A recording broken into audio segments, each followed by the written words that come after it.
radiobiarritz.fr. Radio Biarritz, vous connaissez bien le principe. Vous tapez radio-biarritz.fr et vous nous avez. C'est formidable. Toujours en direct du Petit Bijou Café Théâtre, le Café Théâtre de Biarritz, une nouvelle boîte à questions avec aujourd'hui pour invité Olivier Lémarie, professeur de théâtre. Bonjour. Bonjour. bienvenue à Biarritz, fraîchement débarqué de l'aéroport. Oui. Bon, et alors? C'est exotique avec Paris. Il fait plus beau, Bien. il fait meilleur, Bon. et puis l'air est iodé. Et alors Olivier, vous êtes là pourquoi exactement? Pour animer un stage de théâtre Ah bon? ce week-end, pour tous les publics, ceux qui voudraient devenir comédiens, ceux qui aiment le théâtre, et ceux qui voudraient découvrir aussi des nouvelles techniques de prise de parole, d'apprentissage de texte, etc. etc. Donc si je suis complètement débutant et j'ai très peur à l'idée de tenter le coup, je peux quand même le faire. Oh oui. Bien. Et puis ce sera rigolo. Ce sera rigolo. Et alors, il faut peut-être que je prépare, je sais pas, quelque chose, un petit speech. On aime bien que les gens arrivent avec une fable de La Fontaine, parce que c'est un bon terrain d'apprentissage et de découverte hors milieu scolaire. Parce qu'on découvre à travers la technique théâtrale combien l'école ne nous apprenait pas bien à apprendre. Ah oui. Et donc c'est la découverte que l'on peut apprendre d'une manière différente, vivante, vraie et juste.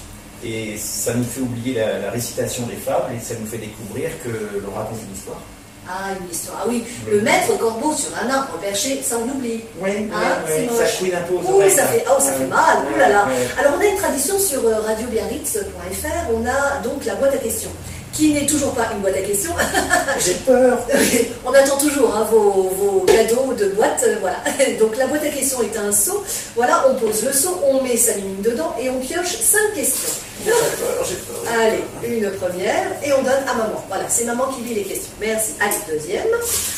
Voilà. Deuxième, troisième. Hop là, 3, plus que 2 et on est bon. Hop, et la 5e. Bravo. J'ai très peur. Ah oui, j'espère. C'est de quelle heure à quelle heure le stage? Je ne sais pas si on l'a dit. 10h, 17h, puis une interruption pour manger quand même, Ah oui, de pour 13 changer à 14. De 13 à 14. Ouais. Très bien. Première question. Allez, on se lance. La fleur qui sent bon. La fleur qui sent bon, la rose. La rose. Bien. Oui. Une couleur particulière? J'aime bien le rouge intense. Rouge de la intense. rose. Ouais. Bien. Ouais. Deuxième question. Vos prénoms favoris? C'est dur ça, c'est très dur. J'aime bien les prénoms exotiques. Là c'est une colle épouvantable que vous me posez là. C'est vrai? Oui. Mes prénoms favoris, je vais piocher dans le théâtre, tiens, puisque ça m'amuse. Iphigénie et Hippolyte, parce que j'ai jamais su où placer les Y.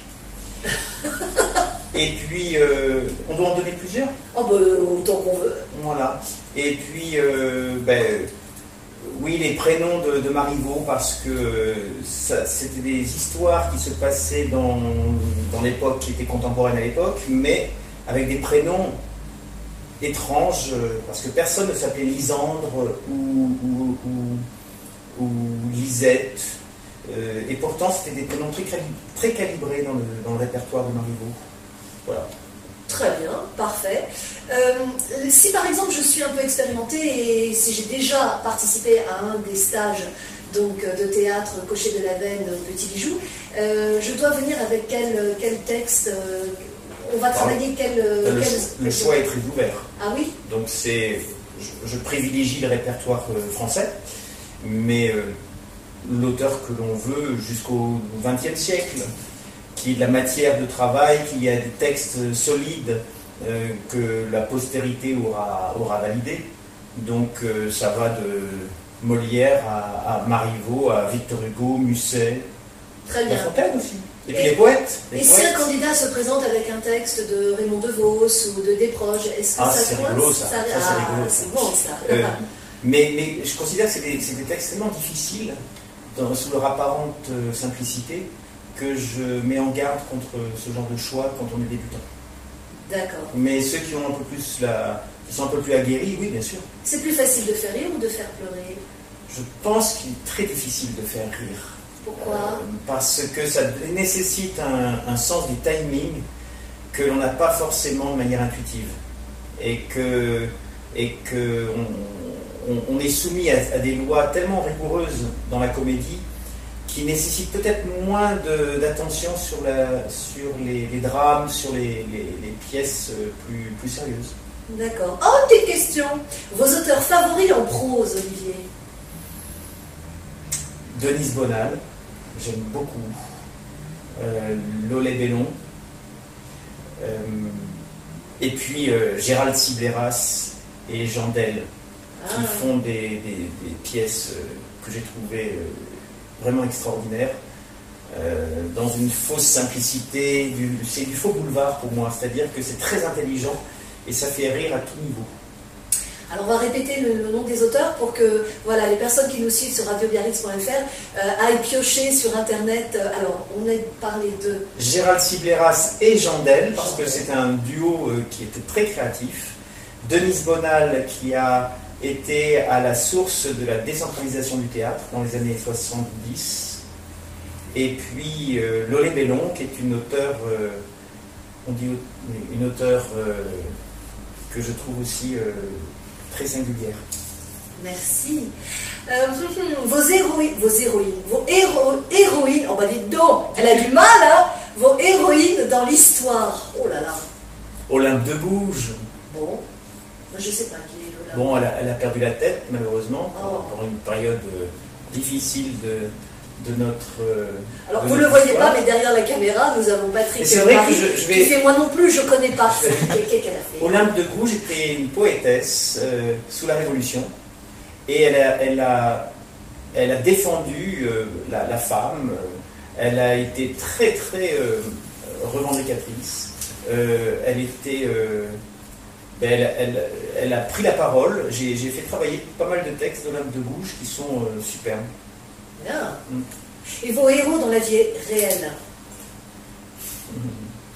Michel Bouquet, Ah, que je vais rester dans mon domaine, les comédiens. d'accord.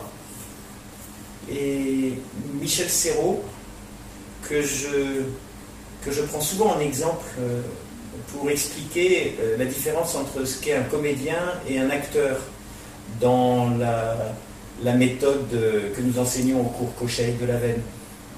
Pour nous, la distinction entre un comédien et un acteur est très claire. Pour nous, un acteur, la manière dont on le définit, et là où la technique repose, c'est qu'un acteur, c'est la personne qui est capable de rester elle-même en toutes circonstances, y compris dans les circonstances de jeu.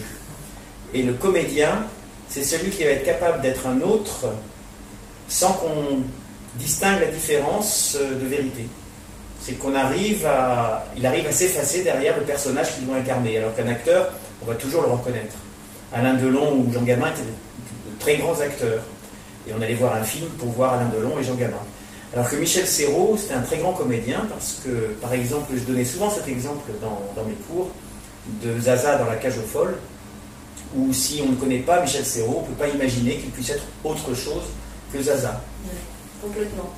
Donc on rappelle demain et après-demain, donc on sera le Samedi 2 et dimanche, 2 et 3 octobre, de 10h à 17h. Voilà, si vous avez envie de découvrir le théâtre, c'est un stage de théâtre Cochet de la Veine de 10h à 17h. N'hésitez pas à contacter le Petit Bijou Café Théâtre pour toutes les infos. Il y aura des stages tout au long de l'année, une fois par mois. Voilà. Oh, mais dis donc. Et Jacques a dit, qui dit Jacques a dit? Il dit quoi? Je sais pas qui dit, Jacques a dit. Il dit merci. Ah, il dit merci, Jacques Gatti. On vous embrasse très fort et on vous dit à très bientôt sur radiobiarritz.fr. Bye bye.